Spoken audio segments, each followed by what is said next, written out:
What's going on, everybody? This is Judd Burden from Asphalt Kingdom, and this is take 2 of the way that we communicate with different customer groups. I'm here with Chris Filippelli from Surface Solutions. So good to be here in the physical forum, man. We are here in Pittsburgh, Pennsylvania, Top Contractor School, Inner Circle, Summer Retreat 2022. It's so good to be here with everybody. Thank you so much for taking the time to pay this forward right now. I know that you're crushing it right now with your business, paving, asphalt maintenance, and all the wonderful areas that you're working in.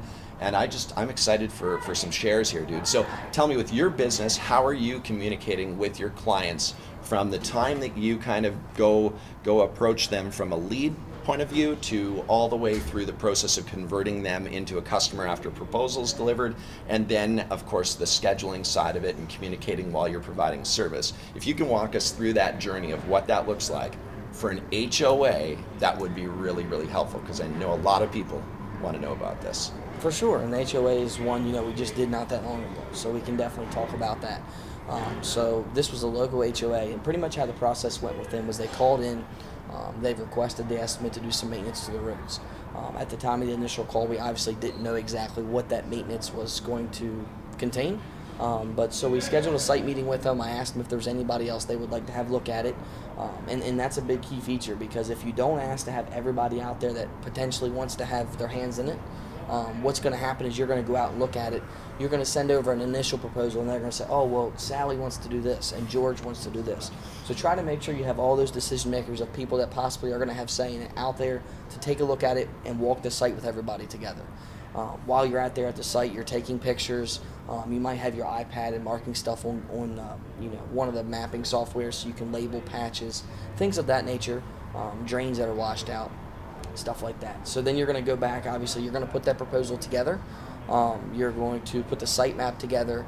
You're going to bind that information in the binder or get it copied or something so you can get printed forms of it. And then you're going to schedule a meeting back out with their team or their board. And that's something that we're personally big on. We don't like to send stuff like that in an email, because a lot of those type of people don't quite understand what exactly you're trying to do.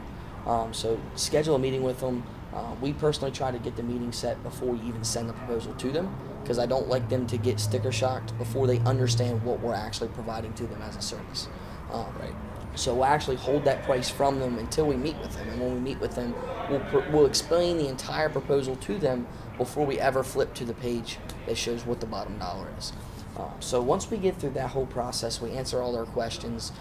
Usually you're going to end up getting more questions, possibly from other people throughout the neighborhood, if that's something they send out to everybody. And then if it gets to the point to where they sign the proposal, then you have the whole next step that starts as far as how you're going to attack actually getting the project completed.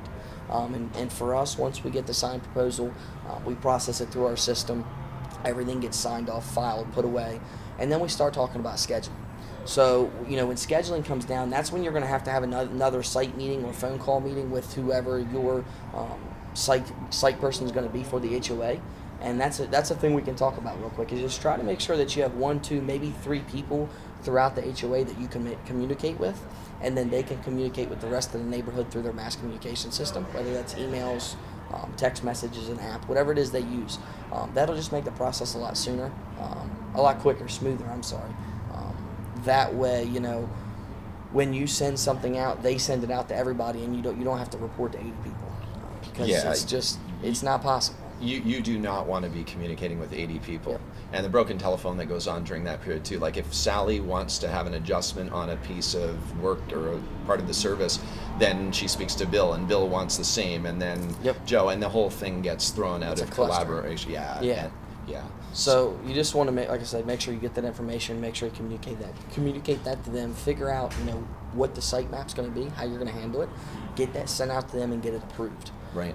Once you get the site map approved with the dates and the sections of how you're going to do everything, then you want to make sure that the week prior you send out a notice, almost basically a notice on how to get ready, everything you need from them, and that's something that we have created and that we just reuse for all the different HOAs we do. Right. And the reason I say a week out is it's something you really want to send maybe 5 days out to give people a heads up, but you don't want to send it 2 weeks out. If you send it 2 weeks out or even 3 weeks out, it gets lost. People forget. They might remember today, hey, in 3 weeks they're sealing the neighborhood and we got to shut the irrigation off. Could be a boat on the driveway. It could be a car, or sprinklers, irrigation. As we all know, everybody's busy. Right. So if you send me something today, in 3 weeks I might forget. Right. So we try to hold that out to about 5 to 6 days before we're going to be on site. And then if it's going to be a 3-week long process, we'll make sure we send that out multiple times throughout to remind the people that maybe are later in the process as far as getting their street or their driveway done. Right. And then on the sheet that we actually send to the HOA to send out to everybody that makes they're ready, it just talks about things like, making sure that your cars or boats are removed from the street, making sure your irrigation is off for your yard, because basketball nets, trash cans, everything in that nature. And the irrigation is really a big one because, like I said, a lot of people will remember that when it comes to their driveway. A lot of people don't think about it when you're talking in regards to the street. Right. Because, people's irrigation comes out into the street, then you're washing sealer into the storm drains and things of that nature. So that cheat sheet is definitely something that's very valuable, and I think me and you talked about that we'll get something put together so we can share that out to everybody to use, because I think not only does it make everybody in the industry look better as a whole as being prepared, but it's not something that's it's not something that's going to help you necessarily sell that job better, but it's going to make that customer's experience better. It's going to make your job smoother, and then if they refer you to the next one, they're going to tell them about how smooth the process was and how great of an experience they had as far as a customer. The other thing too, I think that's really important is that we're here to help the business owner be more organized and to be able to communicate more effectively and to be able to manage jobs and then to get more referrals and to help you grow and scale the business.